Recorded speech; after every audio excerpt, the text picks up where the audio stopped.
थार मरुस्थल, रेत और झाड़ियों का एक विशाल विस्तार जो अपनी अनूठी सुंदरता और कठोरता के लिए जाना जाता है। उत्तर पश्चिमी भारत से होकर पाकिस्तान तक फैला हुआ है। यह रेगिस्तान दो देशों के बीच एक प्राकृतिक सीमा बनाता है। यह अत्यधिक गर्मी और सर्दी वाली जगह है, जहां दिन में तापमान 50 डिग्री सेल्सियस तक पहुंच सकता है और रात में 0 से नीचे गिर सकता है।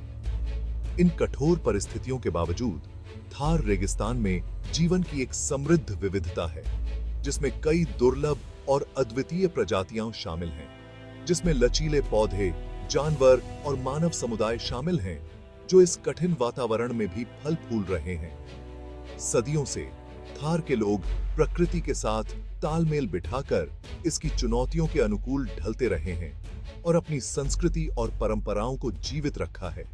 इस शुष्क वातावरण में जीवित रहने के लिए उन्होंने खेती के अनोखे तरीके और जल संरक्षण की तकनीकें विकसित की हैं, जो उनकी जीवटता और नवाचार को दर्शाती हैं। हालांकि हाल के दशकों में मरुस्थलीकरण से थार पारिस्थितिकी तंत्र का नाजुक संतुलन खतरे में पड़ गया है, जिससे यहाँ के जीवन और पर्यावरण पर गंभीर प्रभाव पड़ा है। मेरे चैनल को सब्सक्राइब करना न भूलें, ताकि आप और भी दिलचस्प कहानियां और जानकारियां पा सकें। मरुस्थलीकरण शुष्क और अर्ध शुष्क क्षेत्रों में भूमि के क्षरण की प्रक्रिया थार रेगिस्तान के सामने एक बड़ी पर्यावरणीय चुनौती है। यह जलवायु परिवर्तन, अत्यधिक चराई, वनों की कटाई और अनसस्टेनेबल एग्रीकल्चरल प्रैक्टिसेस सहित कई कारकों के संयोजन से प्रेरित है। जैसे जैसे मरुस्थलीकरण होता है, उपजाऊ ऊपरी मिट्टी नष्ट हो जाती है, वनस्पति कम हो जाती है और जल संसाधन दुर्लभ हो जाते हैं। इससे कृषि उत्पादकता में गिरावट, खाद्य असुरक्षा और स्थानीय समुदायों में गरीबी बढ़ती है। मरुस्थलीकरण के परिणाम दूरगामी हैं, जो न केवल पर्यावरण बल्कि लाखों लोगों की आजीविका और वेलबींग को भी प्रभावित करते हैं। मेरे चैनल को सब्सक्राइब करना न भूलें।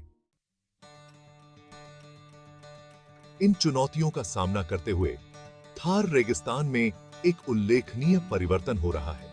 सरकारी पहलों, सामुदायिक प्रयासों और नवीन तकनीकों के संयोजन से कभी बंजर रही यह धरती धीरे धीरे हरी भरी होती जा रही है। इन हरित प्रयासों का उद्देश्य मरुस्थलीकरण को उलटना, डिग्रेडेड भूमि को बहाल करना और थार में रहने वाले लोगों के जीवन को बेहतर बनाना है। प्रकृति की शक्ति का उपयोग करके और सस्टेनेबल प्रैक्टिसेस को अपनाकर ये पहल प्रदर्शित कर रही हैं कि मरुस्थलीकरण का मुकाबला करना और थार रेगिस्तान के लिए अधिक सस्टेनेबल भविष्य बनाना संभव है। मेरे चैनल को सब्सक्राइब करना न भूलें। वृक्षारोपण, बड़े पैमाने पर पेड़ लगाना थार रेगिस्तान को हरा भरा करने की एक प्रमुख रणनीति है। मिट्टी को स्थिर करके, कटाव को रोककर और पानी के रिसाव में सुधार करके मरुस्थलीकरण का मुकाबला करने में पेड़ महत्वपूर्ण भूमिका निभाते हैं। बड़े पैमाने पर वृक्षारोपण अभियानों के माध्यम से हाल के वर्षों में थार में लाखों पेड़ लगाए गए हैं। इन पेड़ों को सावधानी पूर्वक चुना जाता है ताकि वे रेगिस्तानी वातावरण में पनप सकें, जिसमें सूखा प्रतिरोधी और देशी प्रजातियों पर ध्यान केंद्रित किया जाता है। बढ़ते पेड़ कई लाभ प्रदान करते हैं, जिनमें छाया, पशुओं के लिए चारा, जलाऊ लकड़ी और लकड़ी शामिल है। मेरे चैनल को सब्सक्राइब करना न भूलें। थार रेगिस्तान में पानी एक अनमोल संसाधन है और किसी भी हरित पहल की सफलता के लिए इसका संरक्षण महत्वपूर्ण है। इस क्षेत्र में पानी की कमी के कारण हर एक बूंद का महत्व और भी बढ़ जाता है। वर्षा जल को पकड़ने और संग्रहित करने के लिए पारंपरिक जल संचयन तकनीकों जैसे जोहड़, जो मिट्टी के बांध हैं, और कुंड, जो भूमिगत टैंक हैं, को पुनर्जीवित और बढ़ावा दिया जा रहा है। ये तकनीकें सदियों पुरानी हैं और आज भी उतनी ही प्रभावी हैं। कृषि में जल उपयोग दक्षता को अधिकतम करने के लिए इन पारंपरिक तरीकों को आधुनिक तकनीकों जैसे ड्रिप सिंचाई और वर्षा जल संचयन प्रणालियों द्वारा पूरक बनाया जाता है। यह संयोजन न केवल पानी की बचत करता है, बल्कि फसलों की पैदावार को भी बढ़ाता है। पानी के संरक्षण से ये प्रयास भूजल एक्विफर्स को रिचार्ज करने, मिट्टी की नमी में सुधार करने और वनस्पति विकास का समर्थन करने में मदद कर रहे हैं। इसके परिणाम स्वरूप रेगिस्तान में हरियाली बढ़ रही है और पारिस्थितिकी तंत्र में सुधार हो रहा है। मेरे चैनल को सब्सक्राइब करना न भूलें। आपके समर्थन से हम और भी महत्वपूर्ण जानकारी साझा कर सकते हैं।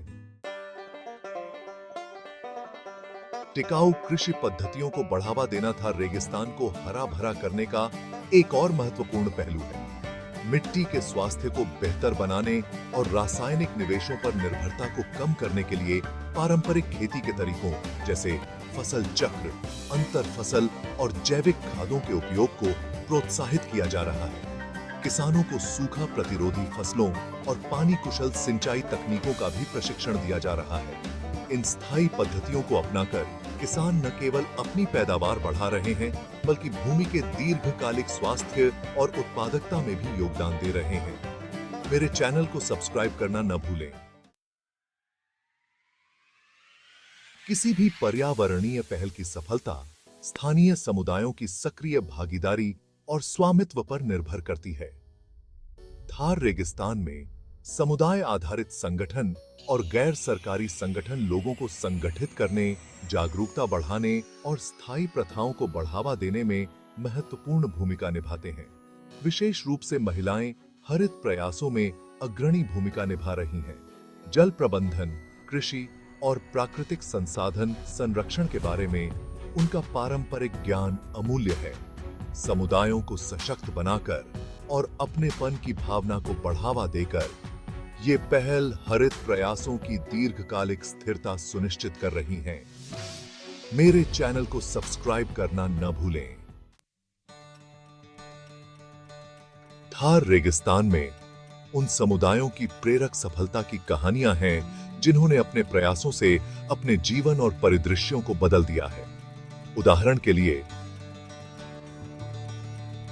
पिपलांत्री गांव में एक अनोखी परंपरा स्थापित की गई है, जहां जन्म लेने वाली प्रत्येक कन्या के लिए 111 पेड़ लगाए जाते हैं।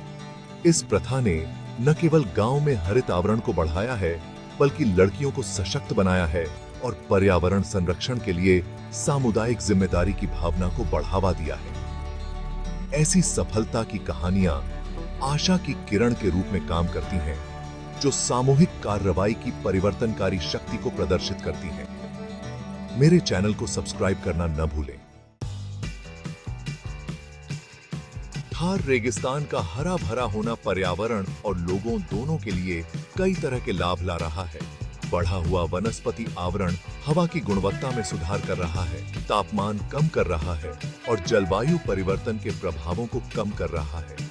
पानी की उपलब्धता में सुधार से कृषि, पशुपालन और अन्य आजीविकाओं को महत्वपूर्ण सहायता मिल रही है।